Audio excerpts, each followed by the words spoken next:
아멘. 오늘 설교의 제목이 칠병이어입니다. 그 말이 무슨 말일까 아마 처음 듣는 사람도 있을 겁니다.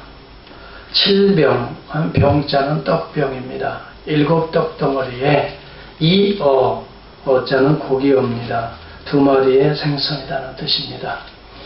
오늘 우리 주님께서 7떡덩이와 2마리의 물고기를 가지고 4,000명 이상을 먹이시고 오늘 저들의 삶에 놀라운 기적을 베풀어 주신 사건을 칠병이어의 기적이다, 그렇게 부릅니다. 우리가 오병이어는 많이 들었어요. 그래서 오병이어가 잘못된 거 아닌가 그렇게 생각할 수도 있겠어요.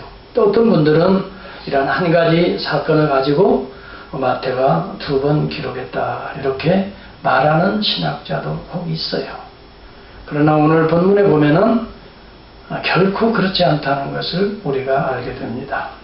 칠병이어입니다. 오늘은 오병이어는 바로 14장, 마태복음 14장에 나타난 사건입니다. 특별히 그때는 베세다 광야에서 일어난 사건이고, 오늘 칠병이어의 사건은 데가볼리 지경에서 일어난 광야에서 일어난 사건입니다.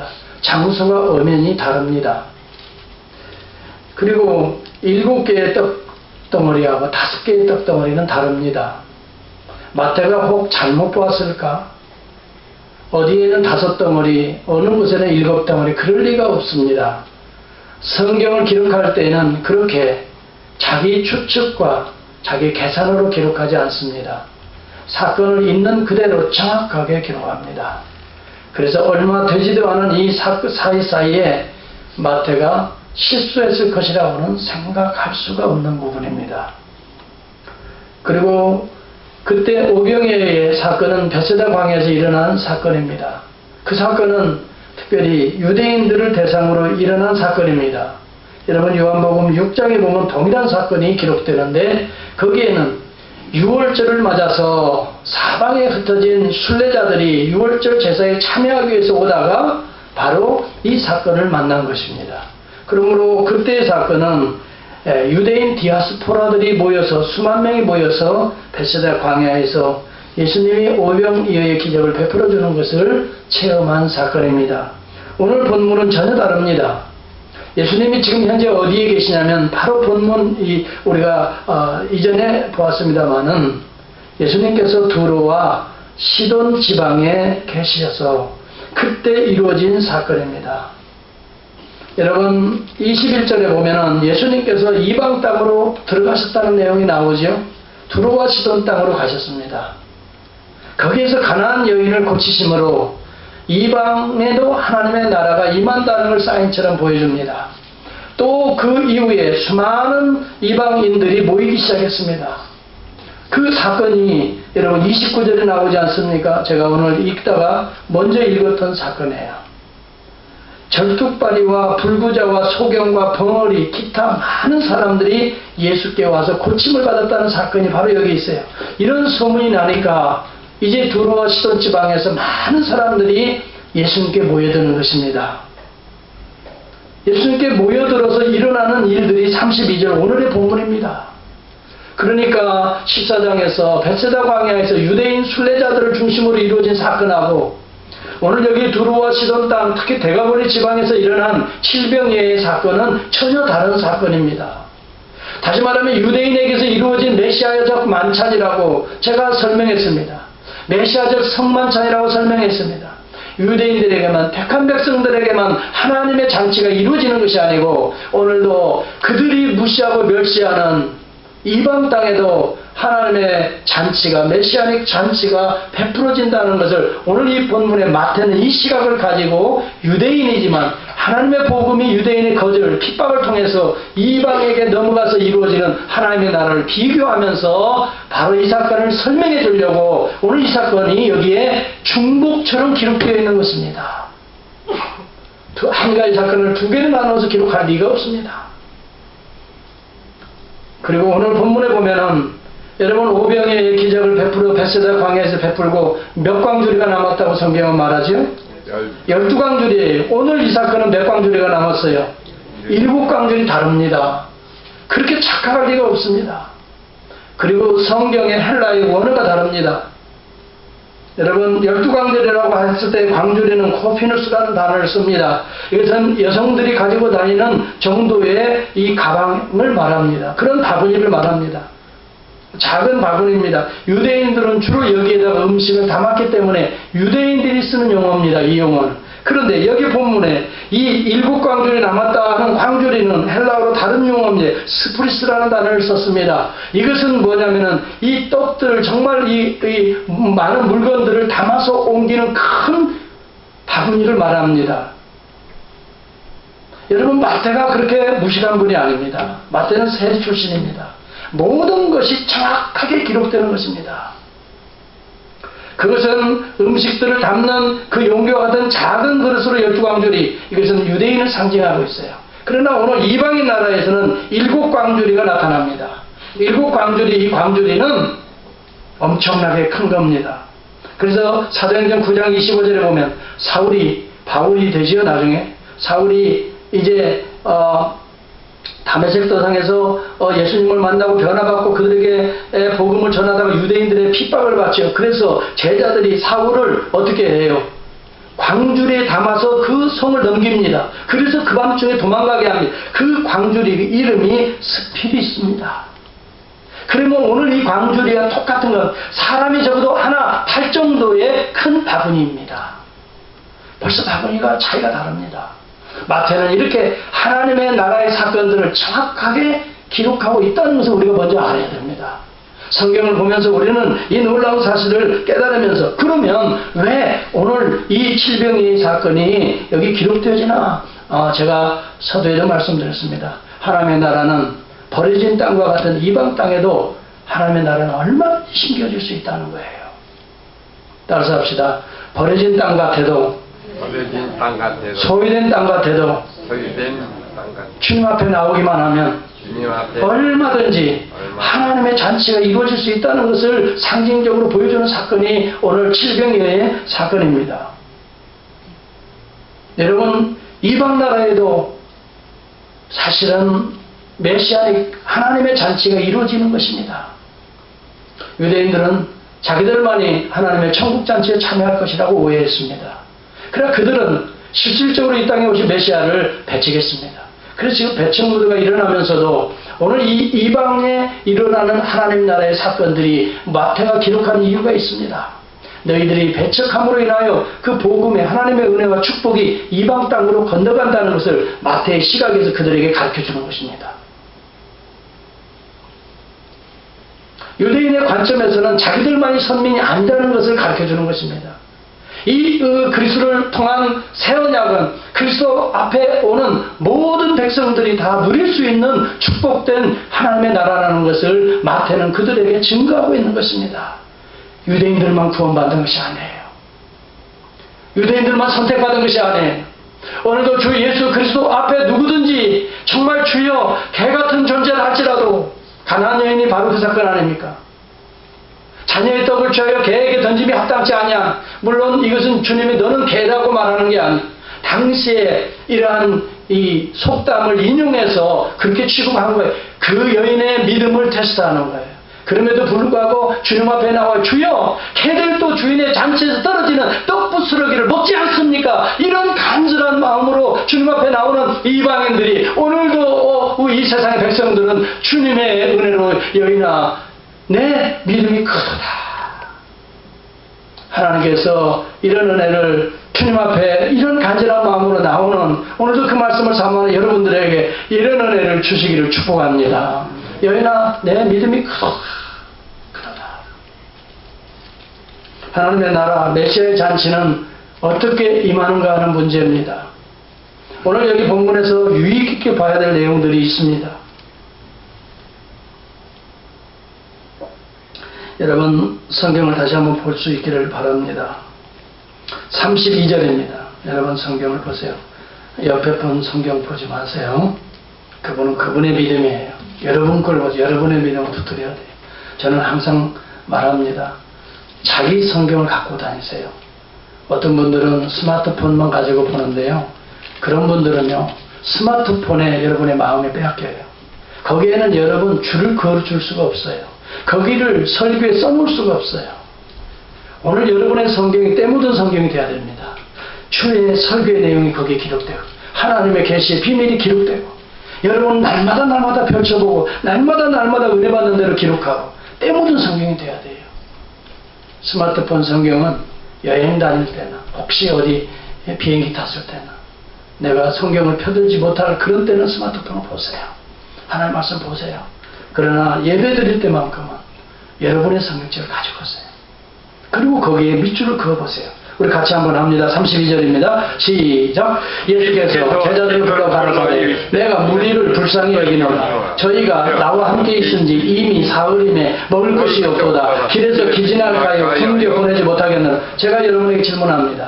오병이의 기적 사건과 오늘 본문의 사건과 또 다른 차이점 하나가 있습니다. 뭘까요? 귀조입니다. 모르시겠어요? 오병이의 사건과 오늘 이 지금 대가볼리 광야에서 일어난 이 사건의 차이점이 오늘 32절에 나오냐 뭡니까? 굶겨서 보내지 못하겠다. 불쌍하다는 것은 거기도 예수님이 불쌍하다는 말을 하셨지요. 그래서 먹이시는 거예요. 뭔 차이가 있어요?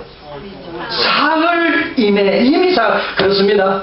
베세다 광야에서는 하루 만에 이루어져. 그날 아침부터 저녁까지 저물매, 해가 저물매, 먹을 것이 없고 떨어지고 그랬습니다. 여기는 사흘, 이미 사흘. 이게 포인트입니다. 여러분, 하나님의 나라는 사흘째 역사가 일어납니다. 이방인들에게 특히. 이게 무슨 말입니까? 여러분, 유대인들은 복음을 전하고 예수님의 말씀을 전할 때마다 유대인들은 어땠어요? 항상 시비거리를 찾습니다. 손 많은 자를 고쳐줬는데도 안식일을 고쳤다고 손가락질합니다. 시비겁니다. 심지어는 예수님의 고향에서 배척을 당합니다. 그런 사건들이 쭉 있습니다. 유대인에게 임하는 하나님의 선민의 축복이 왜 이방인에게 건너가는가를 보여주는 것이에요. 이미 사흘이 지남합니다.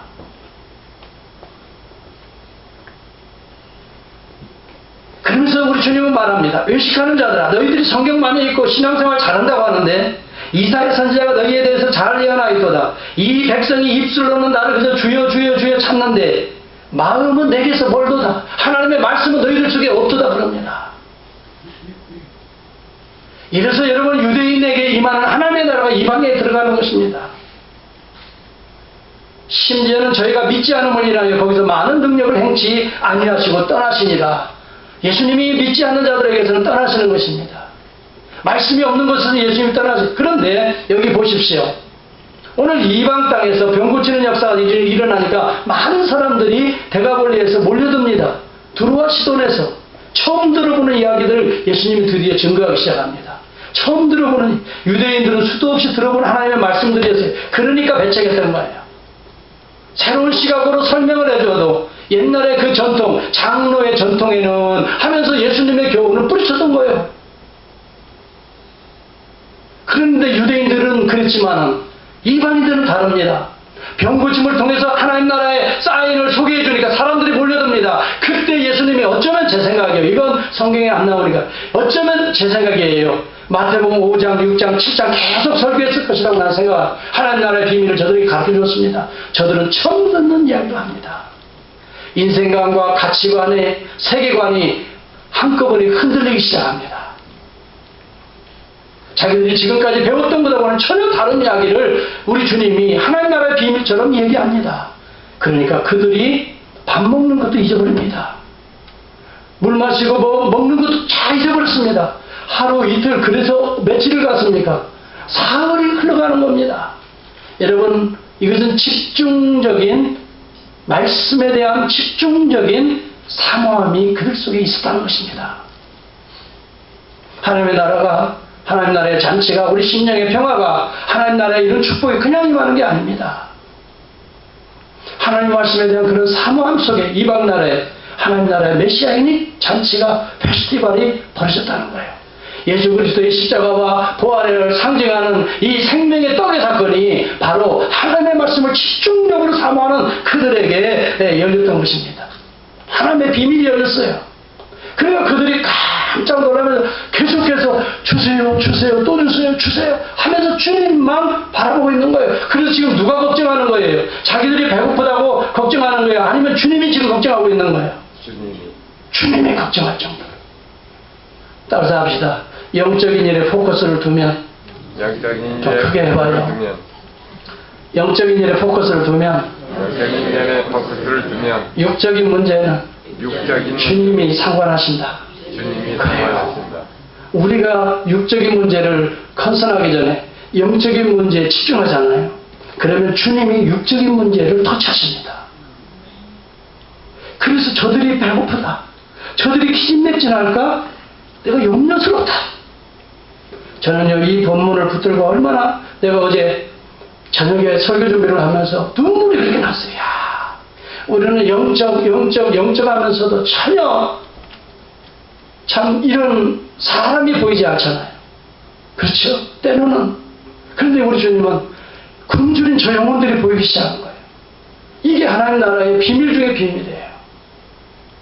여러분, 우리가 하나님을 그렇게 사모하잖아요. 그러면 우리 하나님은 뭐예요? 우리의 현재 형편까지도 주님은 컨선하신다는 거죠. 우리가 주님 앞에 나와서 주님의 이름을 부르고 주여 긍휼히 여겨달라고 하면 우리 주님은 우리 현재적인 형편, 나는 이 말씀, 뭐라고 그랬어요? 예수님의 말씀, 길에서 기진할까 굶겨 보내지 못하겠노라. 길에서 기진할까 굶겨 보내지 못할. 주님이 지금 무슨 염려를 하고 계셔요? 우리들의 육신의 연약함을 지금 염려하고 계세요, 주님이. 사랑하는 성도 여러분, 먼저 그의 나라와 의를 구할 수 있기를 축복합니다. 그러면 먹고 입고 쓰는 것은 주님이 하시는 것입니다. 유명한 조선학자의 플러머가 이렇게 해석했습니다. 오늘 이 본문이야말로 마태복음 6장 33절의 성취의 말씀이라고 했어요. 마태복음 6장 33절의 성취다. 그러면 빨리 성경을 찾아봐야 되잖아요. 마태복음 6장 33절 도대체 무슨 말씀인데 그런 유명한 주석학자가 그 말씀의 성취라고 말씀하는가? 그럼 찾아봐야 될 거 아니에요. 찾아보는 소리가 지금 들립니다. 예, 종이장 넘기는 소리가 들려요. 예, 여러분, 설교는요, 성경에 깊이 들어가야 됩니다. 저는 그렇게 생각해요. 그래서 성경의 말씀이 여러분을 움직이는 거지, 목사의 언변력이 아닙니다. 거기에 뭐라고 되어 있습니까? 마태복음 6장 33절에 성취라고 해석을 했습니다. 시작. 그런즉 너희는 먼저 그 나라와 의를 구하라. 그리하면 이 모든 것이 너와 너희에게 더하시리라. 내가 볼 이 광야의 역사는 집중하는 하나님의 말씀에 의와 나라를 구하는, 하나님의 나라와 의를 구하는 그들에게 베풀어 주신 먹고 입고 쓰는 우리의 육체적인 육신적인 문제를 해결하시는 주님의 손길을 우리에게 아름다운 모습으로 그려주고 있습니다. 사랑하는 성도 여러분, 오늘 우리 안에 이러한 역사만 있으면 되겠다는 생각입니다. 무슨 이야기입니까? 우리는 수많은 문제들을 안고 살아갑니다. 그렇지요? 육신의 질병, 가정의 문제, 돈의 문제, 여러 가지 많은 자녀들의 문제, 수많은 문제들이 우리 가운데 있습니다. 그런데 오늘 주님의 말씀 앞에 우리가 어떻게 해야 돼요? 느헤미야서 8장에 보면 수문학 광장의 사건이 나옵니다. 수문학 광장의 느헤미야 8장에 보면 이스라엘의 백성들이 학사 에스라 선지자가 새벽마다 하나님의 말씀을 가르친다고 하니까 다 수문학 광장에 모여듭니다. 수문학 광장에 언제 모였습니까? 새벽부터 모였다고 그랬습니다. 새벽부터 모였습니다. 그랬는데 정오에 6시간을 서서 하나님의 말씀을 그대로 들어서, 그런데 거기에 역사가 일어났습니다. 여러분 보시기를 바랍니다. 하나님의 말씀에 집중할 때에 내 마음을 열고 주의 음성을 들려달라고, 주님 나에게 은혜를 달라고 집중할 때 하나님께서 역사를 일으키신다는 것입니다. 네. 유대인들은 어땠습니까? 유대인들은 말씀을, 우리 주님이 그렇게 복된 말씀을 전해도 유대인들은 비판거리만 찾았습니다. 이것은 무엇을 의미합니까? 자기의 생각, 자기의 전통, 자기의 관념으로 하나님의 말씀을 비판하는 것입니다. 그러나 이방인들은 어떻습니까? 무조건 새로 들은 말씀이다.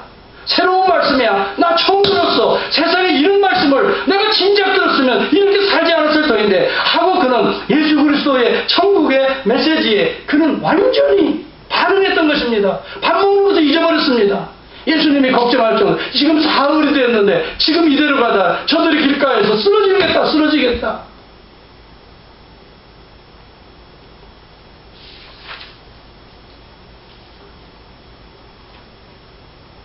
성경에 보면은 예수님이 칭찬한 많은 믿음의 사람들이 있어요. 그 보니까 대부분 이방인들입니다. 여러분 성경에 보면 마태복음 8장에 백부장의 믿음을 칭찬했습니다. 이스라엘에 이런 믿음을 본 적 없다고 그랬어요. 백부장의 믿음에. 그는 군인 출신입니다. 그런데 그가 예수님 말씀 한마디만 하면 우리 종의 하인의 질병이 낫는데 우리 집에까지 이렇게 수고스럽게 뭐로 걸어오시려고 하십니까? 오실 필요 없습니다. 주님 말씀 한마디만 하시면 되는 것입니다. 말씀으로 천지가 아름답게 창조된 창조주 하나님으로 그리스도를 바라보고 있는 그 믿음 속에 이런 믿음 있는 자를 이스라엘 가운데 내가 보지 못하였다가 칭찬하고 즉시로 그 병이 고침을 받습니다. 여러분 우리나라 우리 마음속에 하나님의 나라는 믿음에 따라서 심겨진다는 걸 기억하시기 바랍니다. 가나안 여인의 믿음을 축복하셨습니다. 정말 유대인들이 볼 때는 천박하게 그지없는 개와 같은 여자였지만 우리 주님이 칭찬하십니다. 여자여 내 믿음이 크도다 그랬습니다. 여러분 이런 믿음 속에서 오늘도 하나님의 잔치는 분명히 이루어진다고 저는 믿습니다. 아멘.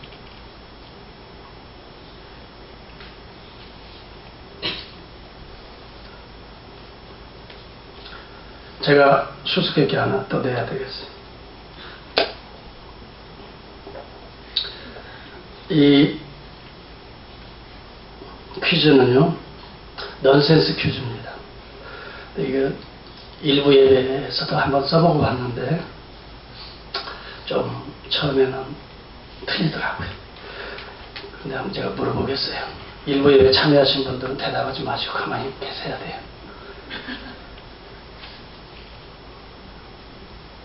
경찰관하고 소방관하고 싸우면 누가 이기겠어요?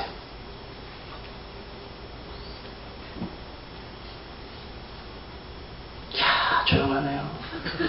정말 참참하네요. 넌센스 퀴즈라고 그랬죠? 누가 이겨요?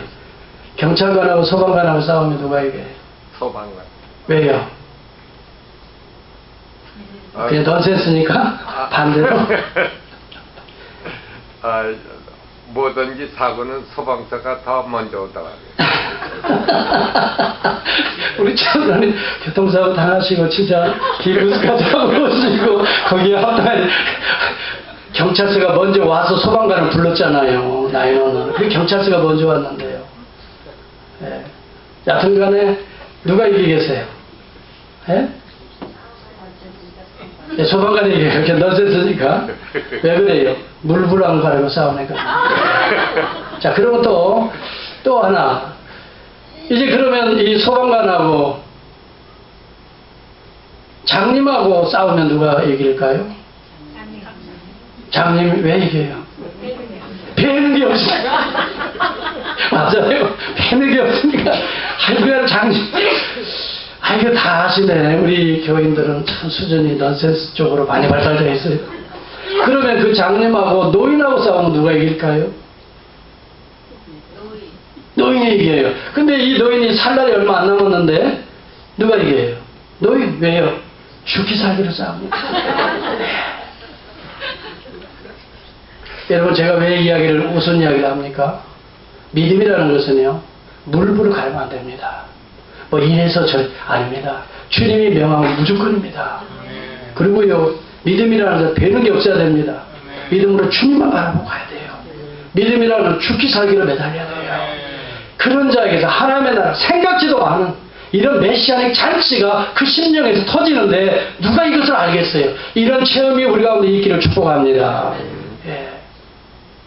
그런데 믿음이 있다고 하는 이 제자들 보세요. 그래서 예수님을 이렇게 긍휼히 여기고 쟤들이 쓰러질까 두려운데 그랬더니 뭐라고 말해요? 이 광야에서 저들을 먹이려면 그 많은 것을 어떻게 다 해줄 수 있어? 제자들은 벌써 얼마 전에 오병이의 기적을 보았던 체험한 자가 지금 똑같은 상황인데도 제자들은 그걸 다 잊어버린 거예요. 예수님이 얼마든지 창조주로서 하나님의 음식을 만들어낼 수 있다고 하는 것을 잊어버리고 이 광야에서 현실만 보는 거예요. 이 많은 것을 어떻게 자기는 못하겠다는 거예요. 여러분, 믿음이 있다는 제자들하고 이방인들의 모습을 비교해 보라고요. 이방인들은 죽자 살자 매달리는 거예요. 그것도 3일이 돼. 이미 3일이 돼. 이런 비교가 오늘 여기 본문에 나오는데 16장에 보면 동일한 사건이라 내가 너희들에게 이렇게 행동했지만 아직도 여전히 너희들은 떡만 먹는 떡으로만 생각하느냐. 누룩을 주의하라고 할 때 16장 이게 연결이 되고 있습니다.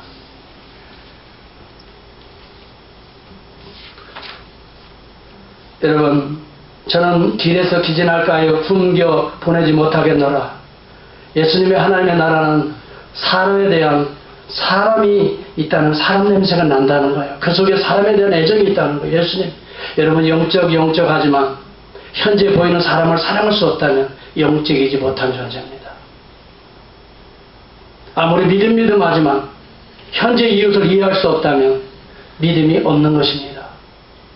아시겠습니까? 하나님의 나라를 우리가 영적 하지만 실제로 하나님의 나라는 우리 삶 속에 구체적으로 사람이 들어와 있어야 합니다. 예수님과 같이 그들의 아픔과 절망의 그 모습이 눈에 들어와 있어야 합니다. 이것을 하나님의 나라라고 말하는 것입니다. 하남에 한 중학교가 있었습니다. 그 옆에 도시락 가게에 있습니다. 어느 날 이 가게에 갓 20세 청년이 찾아왔습니다. 주인에게 봉투를 하나 던지고 가는데 이 봉투에는 감사합니다 이렇게 기록되었습니다. 봉투를 열어보니까 12만 원이 거기에 들어가 있었습니다. 이 청년이 4년 전에 바로 중학교를 다녔습니다. 그때는 형편이 어려워서 많은 학생들이 점심에 도시락을 가지고 못한 학생들이 이 주인에게 도시락을 배달을 해서 먹었습니다. 많은 학생들이 배달을 거기서 시켜서 먹었는데 이 학생도 도시락을 배달시켜 먹고 너무 어렵다 보니까 도시락 값을 갚지 못했어요. 그리고 그는 고등학교에 올라갔습니다. 그리고 취직을 바로 합니다. 그래서 4년 지났어요. 첫 월급을 타고 거기에서 12만 원을 띄어서 그 봉투에 넣어서 그 도시락 집을 찾아간 거예요. 여러분, 이 도시락 주인은 누군지 알겠습니까? 근데 이 청년을 바라보면서 너무나 황당했습니다. 그리고 이렇게 말합니다.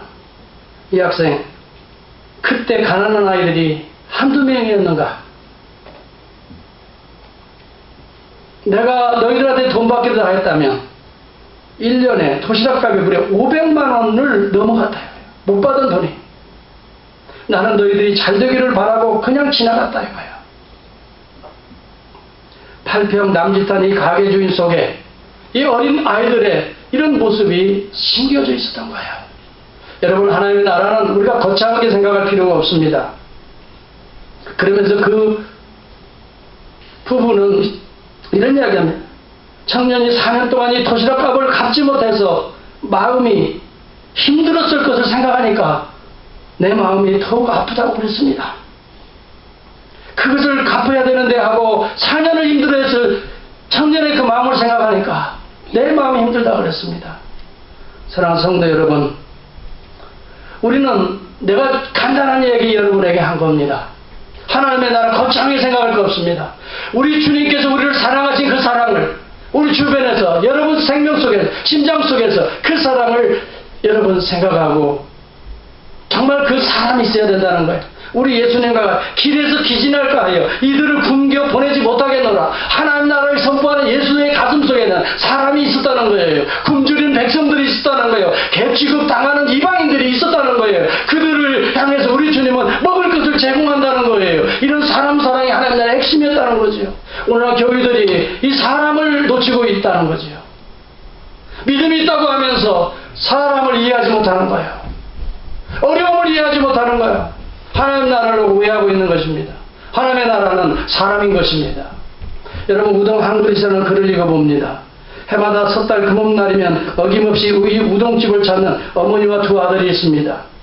와서 꼭 한 그릇만 시킵니다. 돈이 없으니까 그러겠죠. 그리고 어머니는 이것을 자식들에게만 먹입니다. 그런데 이 주인이 그것을 물끄미 바라보면서 그 다음부터는 그 주인이 오면은 섣달 금음날이 오면은 오히려 더 많이 담아줘서 충분히 먹게 배려를 해줍니다. 가격도 더 낮게 받았습니다. 새 보자는 이러한 주인의 배려를 느끼기 시작합니다. 그래서 나중에 열심히 살기로 작정하고 10년이 흐릅니다. 10년 후에 이들이 다시 섣달 금음날 찾아왔습니다. 그들은 우동 3그릇을 시켰습니다. 얼마나 그 자리가 눈물바다가 되었는지 모른다는 것입니다. 우동 한 그릇만 시켰던 그들이 이제는 우동 3그릇을 시켰습니다. 여러분, 간단한 얘기 같지만 눈물이 있습니다. 사람이 그 속에 있습니다. 용산의 삼각지 뒷골목에 옛집이라는 곳이 있는데 혹시 가본 분 있는지 모르겠어요. TV에 나온 방송된 건데 거기에 국수집이 하나 있어요. 여기 탁자 4개가 놓여있는 허름한 국수집입니다. 이 한 할머니가 여기를 25년간을 경영합니다. 연탄불로 뭉근하게 해서 멸치 국물을 내서 국수에 그냥 말아주는 것입니다. 깍두기 하나 놓습니다. 10년이 넘게 값을 2,000원 이상을 올리지를 않습니다. 그래서 원하는 대로 퍼줍니다. 이 집이 소문이 나서 SBS TV 맛집에 소개가 됩니다. 어느 날 이 TV 방송국을 이 방송을 듣고 한 사람이 찾아왔습니다. 이 사람은 그때 거기에서 15년 전에 그 집에서 국수를 먹었던 사람입니다. 그때는 자기가 사기를 당해서 재산을 다 뜯겼습니다. 그리고 아내까지 집을 나가버립니다. 아이들이 산산조각 납니다. 그래서 용산역을 그가 배회하다가 이곳저곳 다니면서 먹을 것은 먹여야 되겠고 식당을 찾아다니는데 얼마나 눈칫밥을 먹고 욕을 얻어먹고 했는지 음식점마다 뒤통수에 욕을 얻어먹고 이제 쫓겨나기가 일쑤였습니다. 그런 마음에 독이 올랐습니다. 그래서 휘발유를 삽니다. 휘발유를 사서 이 집들을 다 불질러 버리겠다고 마음을 먹어요. 그러다가 허기진 마음에 그 할머니 국수집에 들어갔습니다. 할머니가 한눈으로 봐도 이 사람은 정말 아무것도 없는 정말 홈리스라는 것을 깨달았습니다. 거짓 꼴의 모습을 봤습니다. 그가 한 그릇을 무조건 시켜먹고 후루룩 시켜먹고 있는 그때 한 그릇 그 그릇을 탁 채갔습니다. 그리고 와서 다시 2그릇을 만들어줬습니다. 그리고 국물을 더 부어줬습니다. 그랬더니 이 배고픈 이 청년이 그 2그릇을 그 자리에서 또 먹더만 무지껏 문을 열고 튀기 시작해요. 그 뒤를 쫓아가서 가면서 할머니가 이렇게 외칩니다.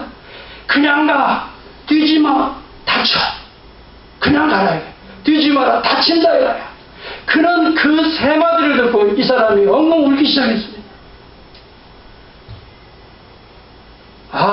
내가 휘발유를 사서 이 집들을 다 불태우겠다는 증오심이 한순간에 없어졌습니다. 세상을 바라보는 눈이 달라졌습니다. 저렇게 사는 사람도 있구나. 여러분, 하나님 나라는 무엇입니까? 믿음이 좋고 고상한 것이 도대체 무엇이란 말입니까? 이 사람은 그때 정신을 차렸습니다. 사람을 본 것입니다. 사람 대접을 처음 받은 것입니다. 자기를 염려해 주는 뛰지 마, 다쳐. 그렇게 뛰면 다쳐. 그냥 가. 이 할머니의 말에 그는 정신을 차리고 파라과이로 이민을 갔습니다. 파라과이로 어떻게 봐서 이민을 가가지고 거기에서 재봉 공장하면서 성공을 하게 됩니다. 그리고 다시 잊어버렸던 그 할머니를 찾아서 그 방송을 보고 돌아왔던 것입니다. 사랑하는 성도 여러분, 믿음은 무엇입니까? 하나님 나라는 어디에 심겨집니까? 예수 그리스도가 누구십니까? 예수 그리스도는 영적 보이지 않는 하나님의 나라만 외치는 사람이야. 그의 나라와 의를 먼저 구함과 동시에 오늘 이 땅의 하나님의 나라는 사실 우리의 형편과 처지를 누구보다도 우리가 배고프고 굶주리고 마음 상하고 아파하시는 것을 누구보다도 보고 계시고 알고 계시고 여러분 직접적으로 개입하시는 우리 주 예수 그리스도십니다. 여러분 조그마한 순간이라도 어떤 순간이라도 위로하지 말길 바랍니다. 그 주님은 여러분 품에 안아주시고 위로해 주시는 주님이신 것입니다. 여러분 용산의 그 막국수 그 할머니보다 그 품은 더 넓으십니다. 우리의 죄를 씻어주실 것입니다. 우리의 모든 무거운 짐을 다 벗겨주실 것입니다. 우리를 마침내 새로운 생명으로 영적인 존재로 잉태해 주시는 분이 예수 그리스도십니다. 오늘 이것은 이방인들 가운데도 누구에게든지 이루어지는 하나님 나라의 잔치가 저와 여러분의 것이 되어야 될 줄을 믿습니다. 기도하겠습니다. 내 형제들아, 만일 사람이 믿음이 있노라 하고 행함이 없으면 무슨 이익이 있으리요?